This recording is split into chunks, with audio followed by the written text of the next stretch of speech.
Mute the rest of these old devices and phones and such. There we go. So you worked at Enterprise Rent a Car? Dude, yeah, I worked at Enterprise Rent a Car for 3.5 years. That was that was training of a lifetime, actually. Was it It really? was, yeah, it was. Enterprise hires folks right out of college, and if you're like me, you're a marketing major, and you graduate and you think, man, I'm gonna tear the world on fire, and I'm gonna get this great job right out of college, and um, man, it doesn't happen like that most often, And so ended up did a little uh, did a little consulting work for the association back when they were a kind of a smaller group. They didn't have room for a full-time marketing director, and through that consultant time, uh, got to know somebody with Enterprise, got hired on with them. Uh, the retail setting, that retail side that is Enterprise, was rough. 7 o'clock in the morning till 6 o'clock at night, and those are posted hours. So you're there early, you're there late, you're working on the weekends, especially for a newly married guy. It's rough, but you get in the trenches with folks. You're dealing with the public. You figure out how to maneuver sticky situations very well and on the fly. Teaches you how to think quick. Cool. I actually might use that in the interview. So we're going to go ahead and start. All Yeah, go right. for it. All right. Sales Heroes listeners, we are on with Ben Broussard, the man from the southeastern United States in the great state of Louisiana. Ben is the Director of Marketing and Membership Development at LOGA, Louisiana Oil and Gas Association. Ben, welcome to the Sales Heroes podcast. Fill our listeners in on who you are and what you do out there. Thanks, Donnie. Happy to be here in this technological setup here. You're in Florida, and I'm in Lafayette, Louisiana, Gotta hometown love it. Lafayette. And I tell you what, we sound like we're talking across the table. Um, I represent an organization called the Louisiana Oil and Gas Association. We are a 26-year-old group of 1,700 companies and individuals, all who have a vested interest in the oil and gas industry here in Louisiana. And the state economy here in Louisiana, there's a huge chunk of that economy is based on the industry and has been for a very long time. So we work to educate the public and the government on the importance of the oil and gas industry here in Louisiana. Also fight to propose and enact incentives that would drive further business and investment here in Louisiana in the industry. Unfortunately, we're a heavily regulated industry. So we fight excessive, burdensome regulation and taxation, both on the state and the local level. But my personal role here, as anyone who's listening who has had any experience in the nonprofit world, we have to do a lot with very little. And most folks would think, oh, it's the oil and gas industry. Their nonprofits are probably well funded, and these guys are overpaid. Stuff shirt guys. Couldn't be further from the truth, Donnie. We have to do a lot with very little. And so I'm the one man marketing director, sales director, fundraising director, event management, conception, production, video creation specialist, the janitor on occasion. You have to do it all, and we don't complain. We just do it. And I've done this for just about 10 years, and it's been a thrill. It's been the professional highlight of my life, and I'm only 34 last time I checked, so I haven't lived a whole lot, but it's fantastic. And a creative guy like myself, I would get very bored if I had to do the exact same thing every day. So I love that this position is it's a creative one.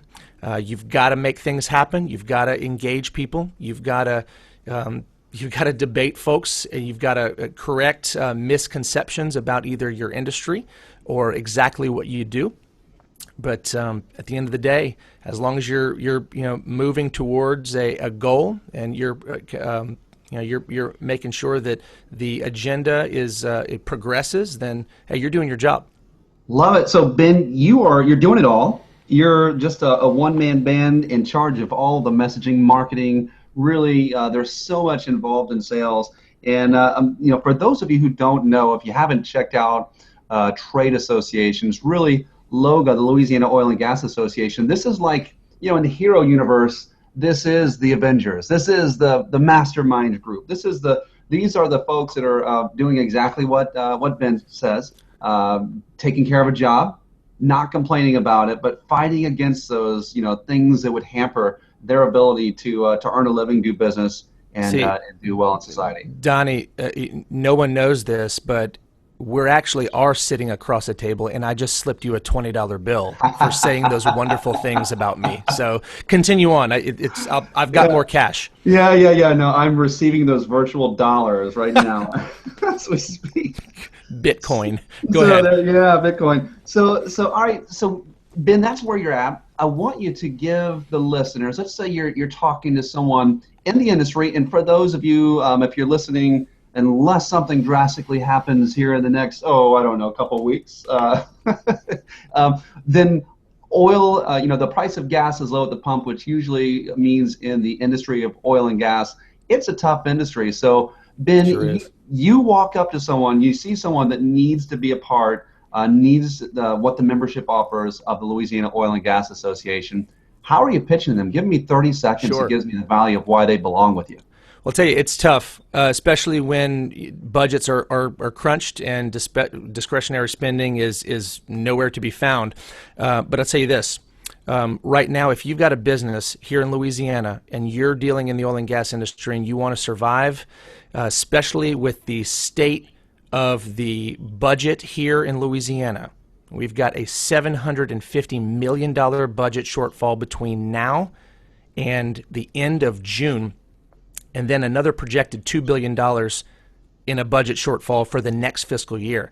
So you better believe that the governor and the legislature is going to try to either cut expenses or raise taxes. They're going to have to do both of those things, and they're looking at the oil and gas industry thinking that we've got money. And so we are there every day of the week. We are there 24 hours a day fighting to make sure that your bottom line is represented and that you can see another day, because you're already fighting to make sure that you keep your customers happy. And they're not as busy as they were last year or the year before that. But you don't have time to go and do what we're doing for you. So joining our association, supporting what we do, is a very inexpensive vote to make sure that we've got a powerful voice fighting for you in Baton Rouge. That's just the business side. The other side of it is we've got 1,700 members and individuals, all who have a vested interest in seeing another day in the oil and gas industry in Louisiana. So when we call our members together, we network like it's nobody's business. This is a very relational state. So you've got to come here. You can't just come here and expect to transact. You got to come here and you've got to start building relationships. And sometimes it takes time. So I recommend guys who are join, support us. We will help you as much as we can, but you've also got to come in and you've got to put the time in to associate. That's why they call it an association. So come in, be a part, and then let us fight for you and educate you on what your customers are concerned about, because that's what you should be concerned about as well. Ben, you just pointed to the left field side of the park and you knocked it over. You called the homer and you drove it in. Good job, my man. Hey, that's the last 20 I have. You need to stop. So what I'm liking about this, though, is you're pitching something that really can't be seen. It's a membership, and you're inviting. So you're actually reaching to the depths, and you're saying, "Listen, we are the Super Friends. We are this great group of people. Come join us. Be a part of the fight." And when the signal goes up to assemble, you show up here and be in the fight with us. Sure. And it's rough because sometimes you've got a sales-oriented company and all they've ever known is throwing money behind donuts, dinners, lunches, and crawfish boils. And if you can't put a tangible product in their hand for what they're paying, then they won't grasp it. And so that's your harder sale. And sometimes that's your impossible sale. But when you can get through to someone's heart and you can say, hey, listen, supporting us, giving us a contribution for membership,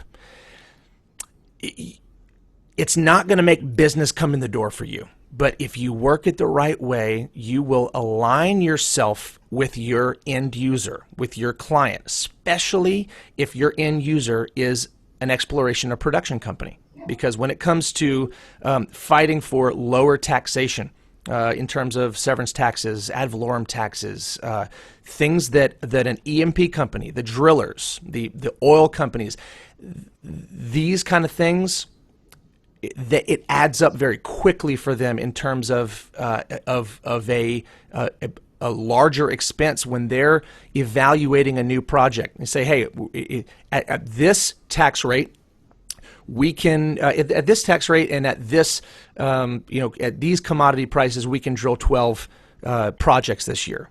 And if taxes were to be if we're seeing higher taxation in this area or in that area, then all we can afford is to drill 9 of them. So if you're the first end drilling contractor and you're betting on 12 jobs, and then someone comes back to you and says, hey, I'm only doing 9 this year, that's a cut. That's a pay cut for you.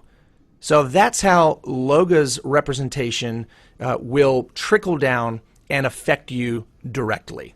So it's a harder sell in some regard, but you'd be surprised. Folks in Louisiana, they have a more they're more likely to sit and listen to what you've got to say and how how you fit in the mix, especially if you've been anywhere around Louisiana's political scene in the last 100 years. Ben, I like that. I want to see if you can speak to something that I think affects all of us, not so much on the political landscape and the oil and gas landscape, but more just on the sales and sure. On that. But I think that you probably have a very unique view on the power of networking.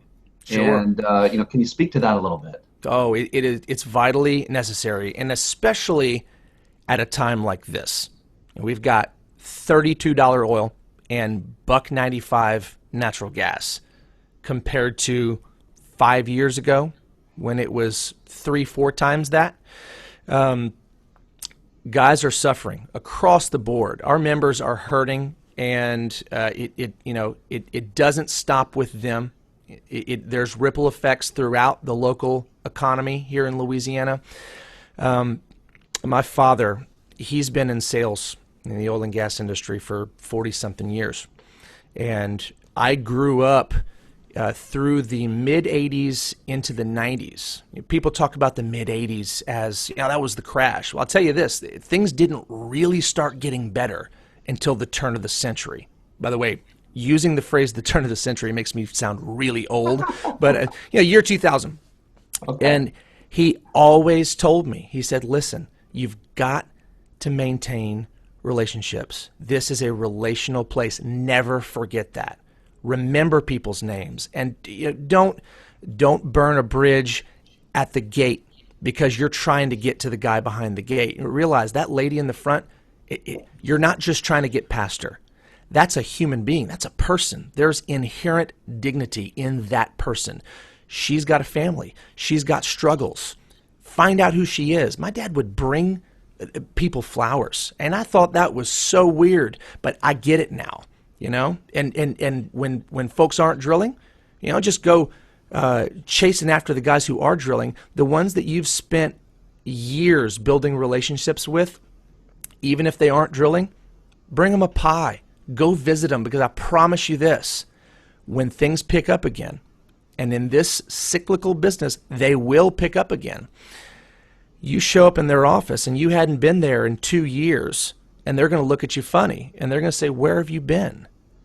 Because where were you when we were over here struggling? Now we're drilling and you want business? Man, I'm telling you, they're going to give that job to the guy who consistently came to visit with them. Even if, just checking on them and asking about their family and, making a connection somehow. It's a relational state. It's not like anywhere else in the country. I haven't traveled a whole bunch, but I do know this. Relationships are built, and family, friendship means everything down here.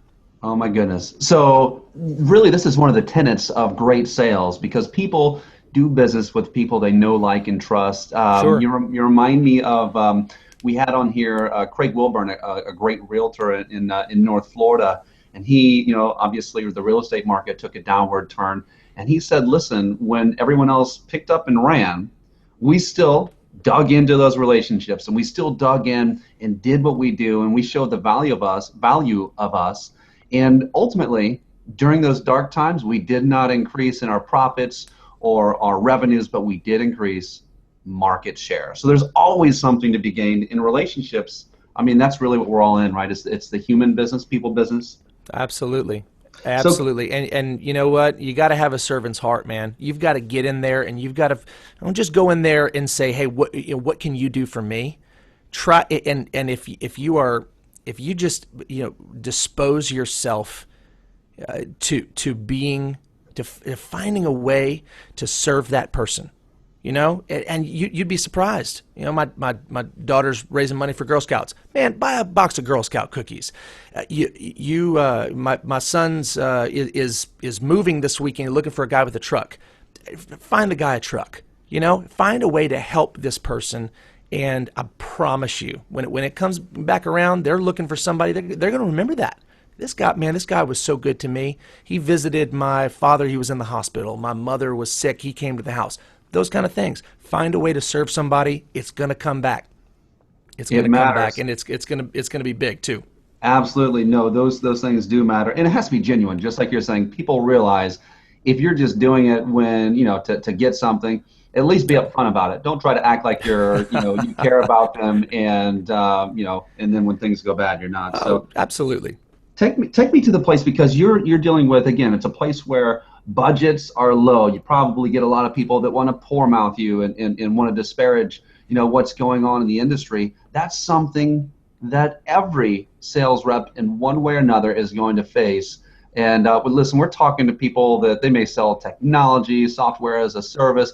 Who knows? These guys are they're getting charged up before they're starting their day. How does budget affected you, and how have you guys been able to win in the face of difficult times? Well, most of the guys you're dealing with in the oil and gas industry here, they've seen ups and downs. Especially the older guys, I love them. These are the sage ones. They're wise. They've seen this before, and they have a don't panic attitude. Folks don't want to do what they did in the 80s. The generation that they lost in 1986 because things went so south so quickly, it took them 20 years to get back. So that's what companies are doing now in terms of a budget crunch. They want to last. There's JP Morgan estimates right now that poorly leveraged companies, especially direct well contracting companies, who don't get down to fighting weight and position themselves well right now, less than half of them will be around in 4 years. Okay, that's a sobering number. Of course, as with anything, it's a projection, and so you hope that that's high. However, the worldwide demand for oil and gas is not going to go down anytime soon. The birds and the bees and the sun and the wind are not going to replace our transportation needs and our utility needs worldwide anytime soon. Not in our lifetime. Probably not in our kids' lifetimes either. So when things come back who is going to be poised and who's going to be ready to take on not only the work that they had before, but the work of those who aren't there anymore. Okay? This is survival mode. That's what guys are in right now. So as a salesman, you're going up against that. You have to understand that. So going in there and asking for a $10,000 sponsorship for somebody who might have given you that 4 years ago, you got to set your expectations right. So at a time like this, you're looking to retain. You're looking to maintain relationships, stay in touch with folks, understand where they are. And sometimes understanding where they are is saying, you know what, I understand that in terms of supporting a nonprofit, you may have to pull back right now, but I'm not going to blackball you. I'm not going to smear you over town. I'm going to stay in touch with you. I mean, you supported me for a long time. You're my friend. You're my supporter still, even though right now you can't do that. You'd be surprised when things come back around. We've seen it before. We had a real tough natural gas economy for a while back in the first part of the of 2000 to 2010, and some folks had to fall off. And when they came back on strong because we didn't forget about them, and we didn't completely delete them from our address book just because they had to pull back for a while. So you got to have a long-term outlook on these things, Maintain. You reminded me of something. We went live with really a phenomenal guy out of Texas named Butch Bella today, and he says, instead of saying like, how do I close a sale, he says, when you close a sale, let's talk about, instead of closing a sale, let's talk about starting a relationship, and that's what you're talking about there, Ben. That's outstanding. So now it's something that's tough though. Okay, I'll tell you, I'm one guy. All right, 1,700 members.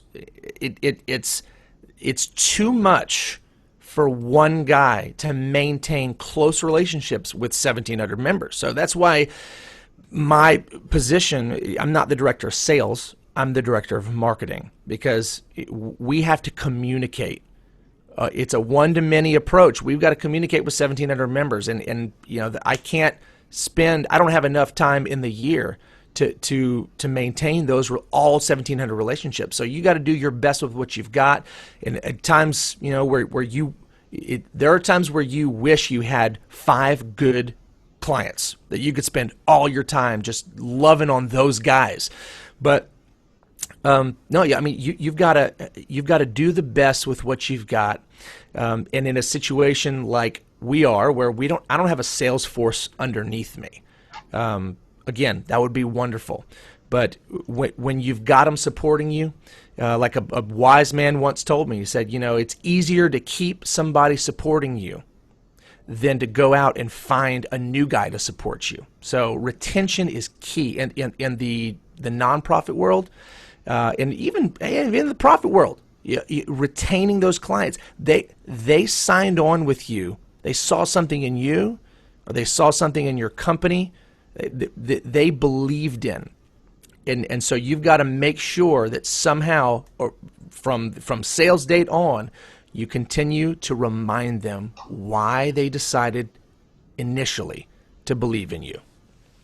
So there's some richness in there, Ben. What you're saying is, in the world of the guy who's selling an item or some service, the easiest customer to get is the one you've already got. And man, it's just like anything, you got to get, if you want to get out anything, you got to put in something. It's like a marriage. I did not stop telling my wife I loved her at the altar. And that's right, you can't. It doesn't work that way, No. Man. So every day. I want to look a little at you, man. You do a ton of stuff. What superpowers does Ben Broussard have?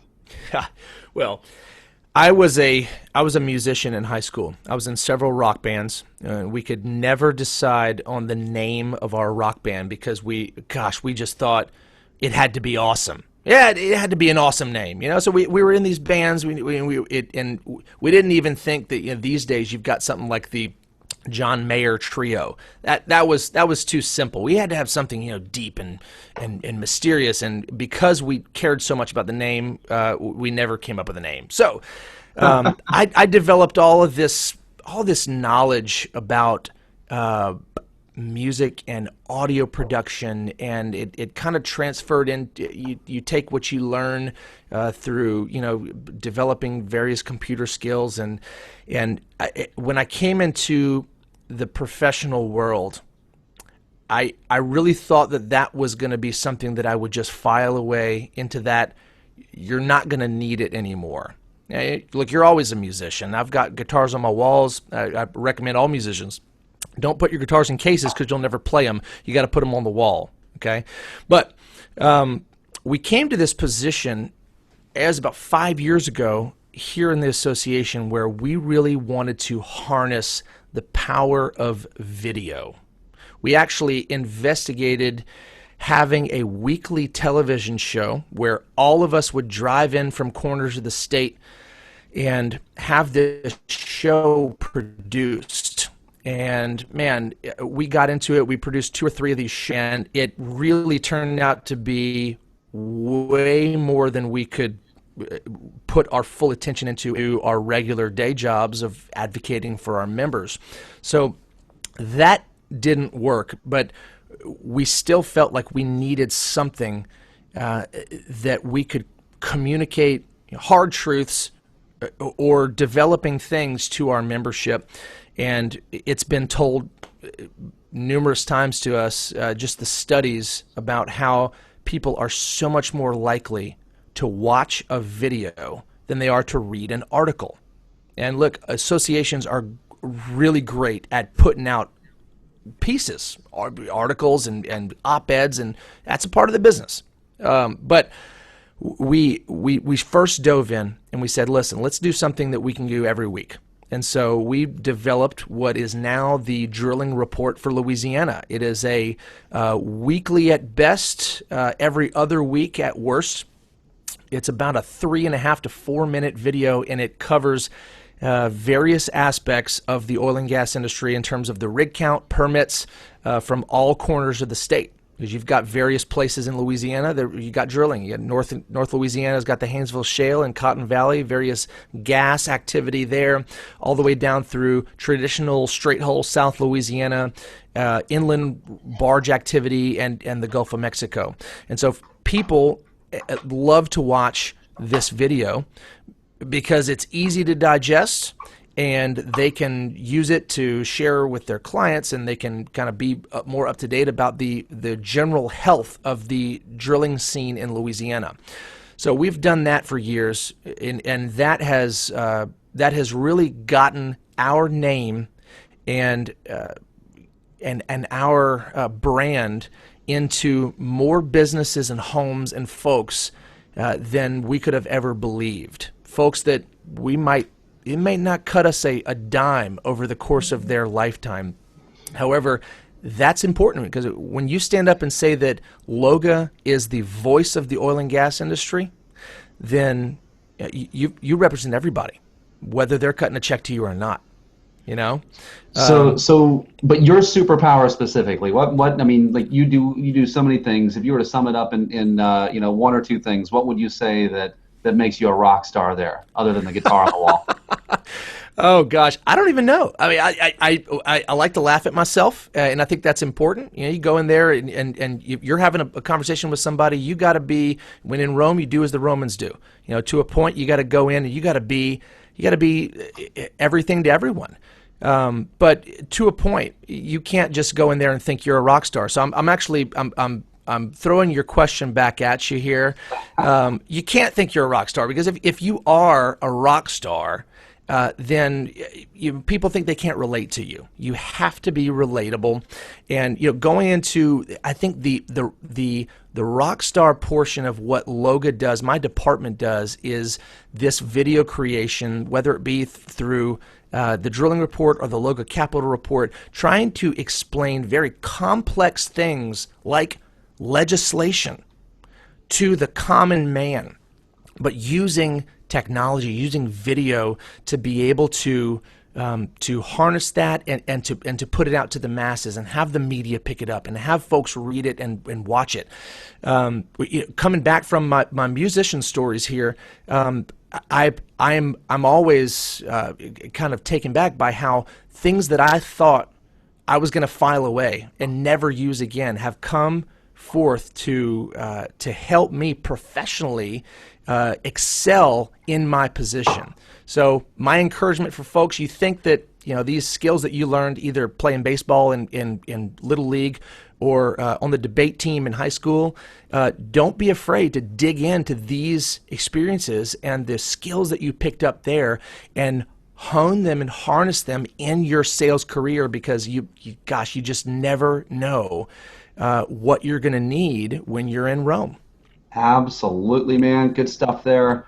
Want to hear? I don't know if you have a story. I'd like to talk to folks about their battles and their victories. Sure. Do you have anything that strikes you offhand of like, here was an all-time low moment of where I was at, and here's how I got out of it, and here's an all-time one of my favorite stories, victory moment here. So do you have one of those that you could share with us? Sure. Okay. Well, let's get personal here. Low moment coming out of college. All right, coming out of college with a degree in marketing, realizing that every business out there wants experience before they hire you. So what do?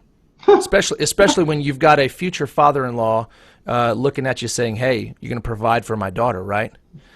That's tough. That's a low spot. You think you're going into a certain industry, and then you realize that you're not, and then you're in this place where you got to convince somebody to take you. So that was probably the toughest sales job of my life. Coming out of college and realizing you've got nothing else in your personality, and maybe your good family name, but around here there's a billion Broussards out there. So I'm sure there's Broussards that have really burned some bridges, but I'm glad I'm not related to them. But getting out there and beating the street in a humble fashion, saying, you know what, I've got a desire to work, I've got a will, I've got a marketing degree, and I need somebody to give me a chance. And you spend enough time out there networking, meeting folks, it eventually comes back to help you. And that was probably my first experience with how networking benefited me professionally. And for 15 years since then, it's been everything. I'm going back to what I said earlier. That's just the state we live in. Doesn't matter what industry you're in, you've got to maintain relationships, and you got to remember names. You got to maintain relationships. You got to make something happen with these things. And you just don't burn bridges, man. Just don't do it. So that was the tough spot. Yeah, you got some tough spots throughout your professional career, but man, you don't wish the job search on anybody, especially when you don't have anything to bring other than a degree, which there's thousands of other people with degrees out there. It's not like 1950 something. Now take us to high, Ben. Oh man, let's go back to 2011.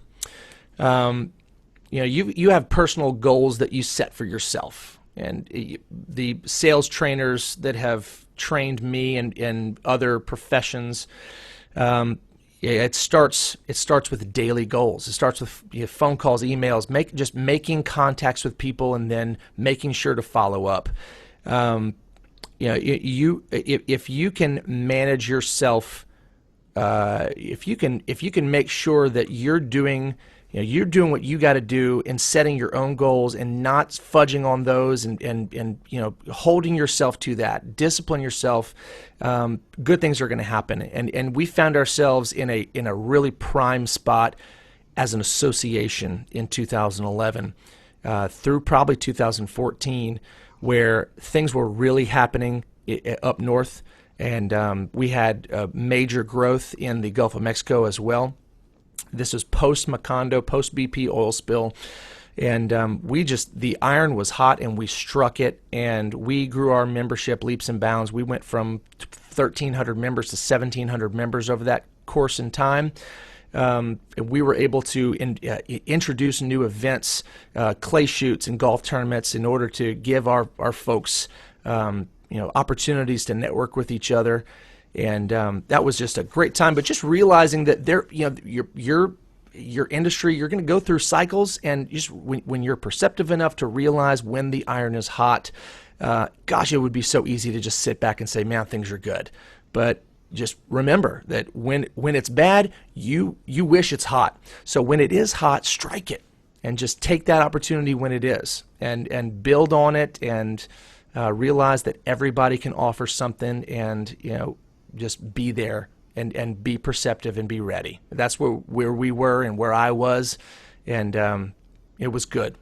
So when it's good, push hard. When it's bad, push hard. We're always pushing hard, but you're Yeah. enjoying it. Yeah, you get to enjoy the season. So I want to, so you've been through the battles. You've got the scores to prove it, right? You are in a place now to where where I want you to see yourself. You're a master. I won't say Yoda. You're Obi-Wan Kenobi, right? The Padawans are looking up to you for advice, and so we'll go through this advice section here. To other sales reps, and so definitely dig deep to deliver up the goods here. What do you see in sales professionals? It doesn't matter, internal, external, wherever. But what do you see in sales professionals that drives you crazy, makes you upset? Oh, just a lack of integrity. Um, Trying to losing yourself for the search of the sale. Folks that would do one thing with their customers, and they would never talk to their grandmother about it. Your reputation is everything, and you just never know who's reading your emails or who's looking at you and listening to your conversations. So, man, just be professional. I understand that our world is too PC. I get that, but you got to maintain a professional. You can still be yourself, and you can still have your own personality, but man, just maintain that integrity and realize that your relationship and your name, it follows you. And it drives me crazy when I hear about folks who, they lost a job here, they can't get a job over here because they burned this bridge, or they hacked this guy off because of the things they said in an office somewhere. So I want to take just a second. I agree with that. Listen, guys, you're listening to this. I know the threshold to get into this job is very low, but that doesn't mean you have to keep it there. Raise those standards. Be a person of integrity. You cannot replace your name. Ben, what is the best advice you've ever received? Oh, don't spend more than you make. Live on less. It's not nerdy. It's not uncool to be frugal. Even in the sales world, we try to impress folks when things are good. Like, yeah, let's take them to a super nice restaurant. If somebody's cutting you $1 million a year or something like that, great, take them out.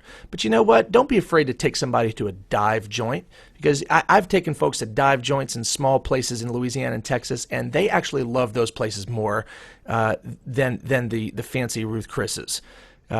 People are looking for personality and something like that. I don't know if it's our kind of foodie culture and the Food Network doing that to folks, but don't think that just spending a whole lot of money on somebody is going to replace your what you can deliver and what your company or your association can do for them in solving their problems. So don't be afraid of having to sit down over a cup of coffee instead of a steak dinner. Cool. How do you keep charged up, Ben? How do you keep going and keep motivated and keep yourself just amped up to do what you're doing? Man, you know what? I've figured out. I tell my wife this often.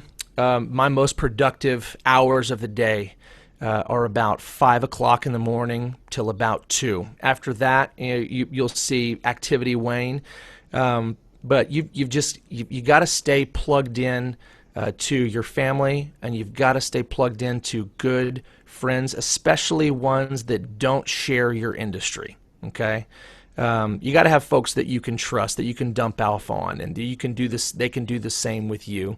But if you're just working all the time and you're not pouring into these other parts of your life, it's out of balance and it's going to catch up with you, and it's not going to be pretty. So you got to have a balance with these things. Keep the balance, heroes. You can't always be the hero. You got to hang out with your family, right? Be Clark That's right. Kent every once in a while. Absolutely. Any book recommendations for us, Ben? Oh, let's see. Millionaire Next Door. What a great book. Yeah, that's about living below your means, and we got folks in our industry that are really uh, experiencing a lot of peace right now because they've lived through the 80s. They learned how to kind of not live that keeping up with the Joneses lifestyle. What does Dave Ramsey say? He says the paid off home mortgage has beat out the BMW in terms of the new status symbol. You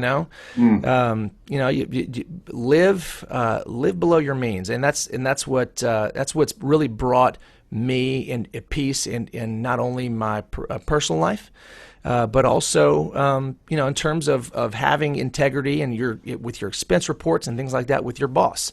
You don't hide anything. Put everything out on the table. Outstanding.